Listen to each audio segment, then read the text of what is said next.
So, The Blind Side. It's about a southern woman who's quite well off. Texas. Who takes in a young, underprivileged black guy who's very, very big for his age and has the potential to be an incredible football star, American football, I should say. And she kind of takes him in. She gives him his first bedroom, his first bed, and you know, lets him join the family basically. Yeah.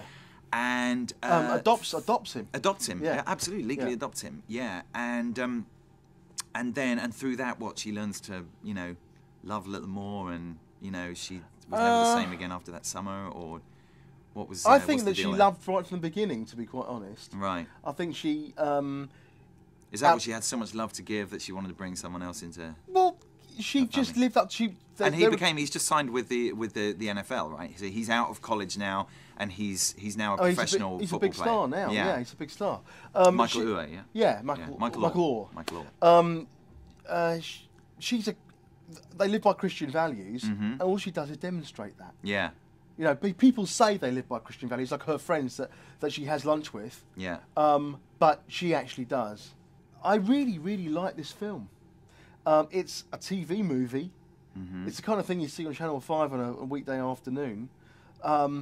But it works. I'd say the Lifetime channel. I don't think Channel 5 would why not? There's room for this kind of film. Not everything has to be Mulholland Drive, right? There's no curse words. There's very little violence, but hey, they deserved it. No.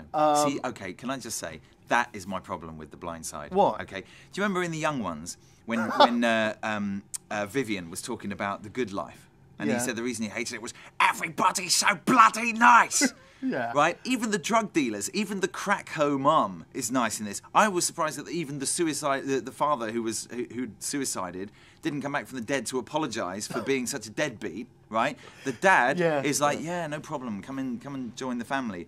The extended family is like, hey, you know, you got a coloured boy in your Christmas card. Yeah. The daughter, she's got problems. You can see she's got problems, but you can't because she's so bloody nice.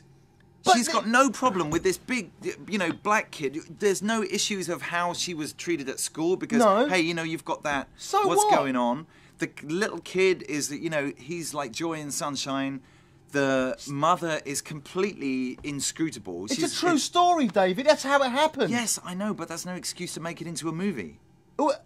It's inspirational. Who's it made for? If this film gets more people into the cinema than would ordinarily go because their friends, older people would say, hey, you know what, you should go and see this picture. No, no, I'm sorry. Okay, with all it's due respect to the need to get people into the cinema, if you make films like this, which are, as I say, basically to me, it was a Reader's Digest article, completely with any possible drama removed from it. There's one moment of drama where the question comes up, and let's be really clear about this, where the question comes up that was her motivation, was Sandra Bullock's character, Leanne Tui, the real character behind the Sandra Bullock character, because I assume there was a real woman behind her. Yeah, because you didn't see any of the real woman in the film. You didn't. You saw Hillary Clinton playing Erin Brockovich.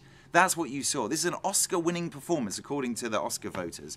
And there isn't one moment of truth in that performance. There isn't one. Sandra Bullock's performance? Yeah, it's absolute garbage. It's the worst possible representation of a Best Actress Oscar in the history of Oscars. I'm sorry, and yes, I know Angelina Jolie's got one. Okay, so you know what I'm saying there. See, I think that performance is full of nuance. Nuance?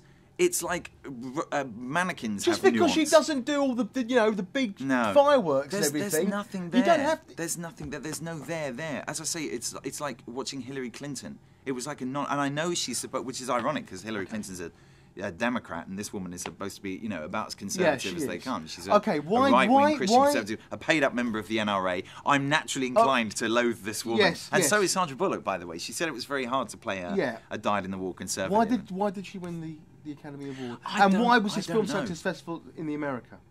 Well, but I can tell you because it's computer calculated to please all of the people all of the time. In the same way that a Reader's Digest article doesn't have any drama in whatsoever, right? Nobody, gets married or divorced or in a tricky situation over a pound note. There's absolutely no conflict in the film. The drug dealer that she goes to see says, yeah, well, woman, you better get back to your shit. Don't you talk to me like that. Don't you put your hand in my face. You know, Yeah. and he's like, ooh, okay, just like in real life. Crack dealers. That's exactly how they act. No, that's how they act in Lifetime channel movies. The only moment of conflict in the film comes when somebody suggests the whole reason that she took this kid in is because she sees that he has a great future as a football player. And because she's so devoted to her and her husband's alma mater, which is Ole Miss, University of Mississippi, she wants to groom this kid. She needs to get his grades up. She hires a tutor for him. The whole idea comes about, too close to the end of the film, actually. And this is how it happens. Excuse me, Leanne Tui, do you think you might have taken in this kid just so that you could groom him for, so that Ole Miss could have the star player? All she says is, shame on you. Like, that's all she says to anybody. Excuse me, one of her friends says, don't you think it might be slightly dangerous to have this, like, big hormonal, testosterone-fueled giant of a kid, young man, basically, share, be down the hall from your nubile, beautiful 14-year-old daughter? It's like, shame on you for saying that. Oh, right, my bad then. What the hell? Is this what passes for drama these days? Or No, is it because it doesn't pass for drama these days. So you admit there's no drama in it whatsoever? No, look, it's one movie because it's listed out under of genre, hundreds. it says drama. Yeah, well, you know what? My mum's going to love this movie. And, Right. I'm glad that it's out there in the world. That's no reason to inflict it on the rest of us. Listen, there's hundreds of other movies you can go out and see, but I'm glad that it's there. But hang on a second, just a little while ago you were arguing for the fact that more movies like this should be made because it sells more cinema tickets. No, more movies like this will be made. If it gets people into the cinema, and then it's a good watch thing. Drek.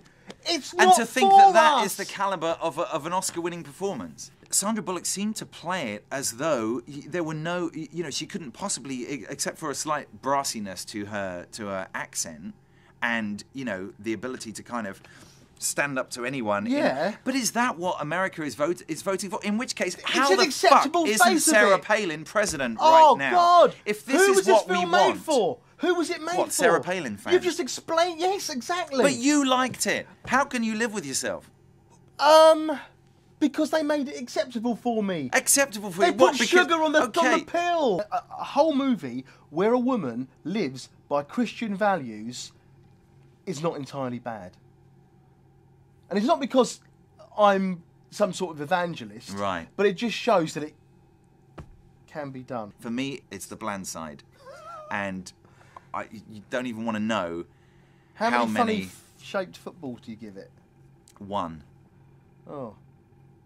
Lance? 7. How many undeserved Oscars for Best Actress out of 10 would I'd you give it 7.